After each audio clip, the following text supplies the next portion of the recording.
Hey guys. So I wanted to do a segment on Kegels and kind of shed some light on the truth about Kegels and pelvic floor muscle strengthening. So yes, a strong pelvic floor is definitely important and Kegels are a good thing to do.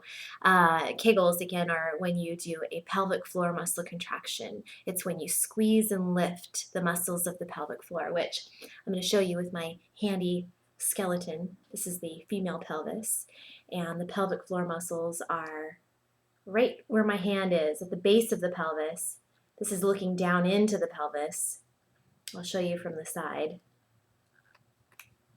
The pelvic floor muscles are again right where my hand is at the very, very base of the pelvis. Hopefully that provides a good visual. Think about the very, very base of your pelvis, a group of muscles that slings between your pubic bone in the front and your tailbone in the back, and then side to side as well, and then squeezing and lifting those muscles up toward your head like you're pulling a marble into your body. And then to relax, you want to think about letting that marble go out of your body. So squeeze and lift the pelvic floor, and then relax the pelvic floor. That's a Kegel. Now, Kegels are kind of the gold standard for pelvic floor strengthening and dealing with incontinence and prolapse and other issues related to pelvic floor weakness that can affect women and men, but especially women. However, Kegels are good, but the important thing is really not just how many Kegels you can do. It's really how well you can use those muscles when you need them. So I really think that coordination is actually the key. It's actually what we need to be focusing on rather than just sheer brute strength of the pelvic floor muscles themselves. So I like people to practice little functional exercises that really focus on coordinating the pelvic floor muscles. So for example, you need to know how to squeeze and lift the pelvic floor, so do your Kegel, but then hold on to it while you do a cough or a sneeze, and then let go.